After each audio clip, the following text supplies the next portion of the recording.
Oi, pessoal, estamos de volta aí agora para falar sobre os trabalhadores ou os proletários, como chamava Marx, né? Então, quem são os trabalhadores ou os proletários? Primeiro que trabalhador é aquela pessoa que trabalha em troca de um salário, né? Mas aí, assim, quando que na história surgiu essa categoria de pessoas, essa classe social de pessoas que trabalham em troca de um salário? Lembram da Idade Média? Bom, lá na Idade Média, ou as pessoas viviam no feudo, que é essa imagem que vocês estão vendo, ou elas viviam no burgo, né? A diferença de quem vivia no feudo e quem vivia no burgo era que quem vivia no feudo fazia atividades mais ligadas ao campo, à agricultura, né? Então, as pessoas mais humildes, elas trabalhavam no campo. As pessoas que viviam nos burgos, que eram os burgueses, se dedicavam a atividades artesanais, né? Ou depois ali mais pro final da Idade Média, ali alguns se tornam banqueiros, né? Bom, na Idade Média tu não tinha lá muitas possibilidades assim sociais, né? Ou tu ia ser um nobre, ia ser um senhor feudal, ia ser da família de um senhor feudal ou da família de um rei, ou tu seria um camponês que trabalharia no campo, seria um servo, ou tu seria um burguês, alguém que morasse no burgo, que fosse um artesão.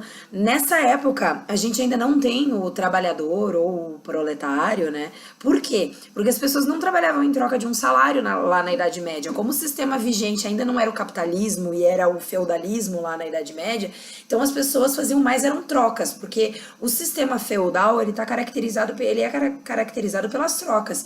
Então, quando uma pessoa fosse pagar um tributo, por exemplo, um imposto, era normal daqui a pouco pagar com um porco, pagar com um saco de tomates, enfim, né? As pessoas não trabalhavam muito com o dinheiro, tá? A ideia do dinheiro e trabalhar em troca de um salário, isso é uma realidade que vai começar a tomar forma no final da Idade Média, com a passagem do feudalismo para o capitalismo, iniciando ali na Idade Moderna.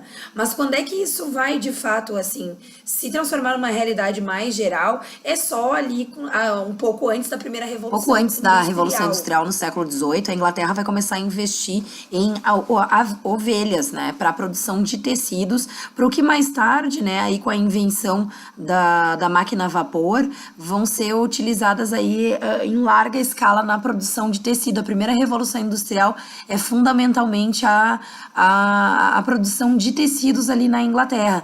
Nessa época, as crianças trabalhavam, mulheres trabalhavam em condições inferiores à condição dos homens, né? Não havia leis trabalhistas. E por isso a classe trabalhadora europeia ali passou a exigir os seus direitos já na época da primeira Revolução Industrial, fazendo protestos e criando aí os primeiros sindicatos. Importante a gente lembrar que até o século XVIII, ali na Europa, a gente não tinha ainda o operário, aquele que trabalha numa fábrica fechado, né? A gente não tinha isso ainda, porque lá na Idade Média, como eu disse para vocês, não tinha essa figura. O que tinha era no máximo era um artesão, que era uma pessoa que produzia tudo de forma artesanal, ou seja, para produzir um calçado, ele produzia todo o calçado sozinho, né? E ele fazia aí o comércio desse calçado. Né, no momento da industrialização, os produtos eles vão começar a ser produzidos por etapas. Cada pessoa vai fazer uma parte da produção e vai receber um salário para desempenhar essa atividade, né?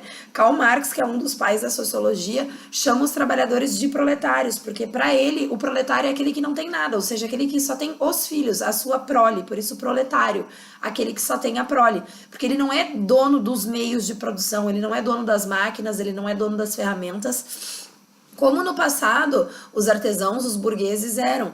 Então, no mundo moderno, no mundo da Revolução Industrial, as pessoas elas foram separadas, elas foram alienadas dos meios de produção. Então, aqueles que não são donos de empresas, de fábricas, de ferramentas, de oficina, eles têm que forçadamente vender a sua força de trabalho em troca de um salário para poder sobreviver. E é isso que caracteriza a condição do trabalhador, né, hoje, do proletário, que seria a pessoa que trabalha em troca de um salário.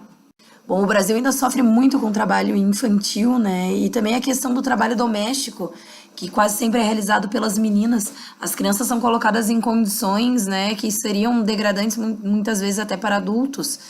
Mas, para além disso, a gente tem aí todo tipo de trabalhador no Brasil hoje, desde o mais qualificado ao menos qualificado, né? E hoje a gente vive um problema que é a falta de emprego. Nós temos aí mais de 12 milhões de pessoas desempregadas no Brasil hoje, E uma das soluções que tem sido colocadas aí, que foram colocadas, foi a reforma trabalhista, que tem recebido muitas críticas e alguns elogios também. Acho que o mais importante, assim, sobre o trabalho hoje, sobre o trabalhador, é que o trabalhador brasileiro hoje, ele vive num desafio de ter que se qualificar para conseguir competir no mercado de trabalho. Os jovens são os mais prejudicados, são os que têm menos experiência e, portanto, são os que têm mais dificuldade de conseguir um emprego, né? Para além disso, a gente tem uma classe trabalhadora que luta, que faz greve, que tem sindicatos e um governo que nem sempre está disposto a conversar com a classe trabalhadora, né? Para além disso, também acho importante dizer que o perfil do trabalhador hoje mudou, né? Então, o trabalhador que é preferido aí pelas empresas não é mais aquela pessoa que só sabe repetir coisas, como no tempo lá antigo, em que as fábricas eram moldadas pelo Fordismo, pelo modelo do Ford de produção, né? Hoje, o trabalhador, ele tem que saber fazer várias coisas, ele tem que ser alguém que consegue agir sob pressão, alguém que sabe fazer várias coisas ao mesmo tempo, que é persistente, que gosta de inovar. Então, esse é o trabalhador que hoje o mercado está valorizando, né? E bom, por hoje, né, para esse assunto, né, pessoal, é isso. Espero poder ter ajudado. Até o próximo vídeo. Um beijo.